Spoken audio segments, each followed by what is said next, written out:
Alright, so we're back out here at the Pitboss vertical. I've received a few questions in regards to how to remove this Pitboss controller from the front without having to tip this whole thing onto its back. So that gave me the chance to do this on my own in about an hour. So you're going to remove the side panel here, which gives you access to the back side of this. So you're going to want to remove the 4 screws from those 4 holes there. So that's going to actually, this piece will remove. It's going to be hanging by the wiring grommets back here, and this controller is going to be stuck in the front. So all you have to do from the back side is just push on these corners, and it'll start removing, or excuse me, it'll start to push itself out from these 3 clips on top, 3 clips on bottom. There's nothing on the sides.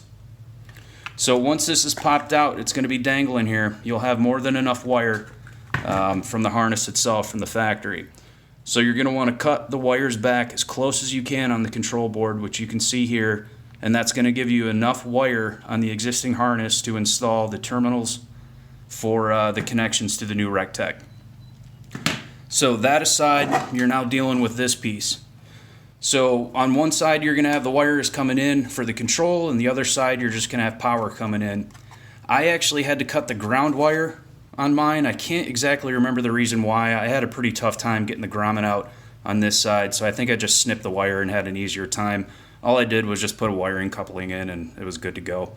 So depending on your situation, this may just fall right down, but if you need a little working room, you can rotate this piece and it'll come right out.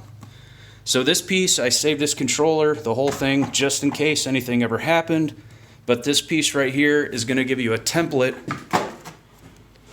to trace. So say this piece of paper is the piece of aluminum or whatever piece of metal you decide to utilize for your faceplate. Just take a pen and trace around everything. That's going to leave you with the outline of the controller itself, or not the controller, but the opening down here. So you're going to want to add 1/4 of an inch, 3/8 of an inch, depending on how much overlap you want on this faceplate down here. I used double-sided Gorilla Tape to stick mine onto it, onto the actual OEM frame. So utilizing this old Pitboss controller as a visual, the Rectech controller itself is nice and square. So what you can do is take measurements left to right, top to bottom, add say maybe 1/8 of an inch, and translate those measurements onto your template. So once you have this all cut out, you can mark your screw holes, or your bolt holes, excuse me, and get your double-sided tape, mount it up, just push it right in, and it'll mount no problem. So hopefully that helps some of you guys out. Do this mod, it's worth it.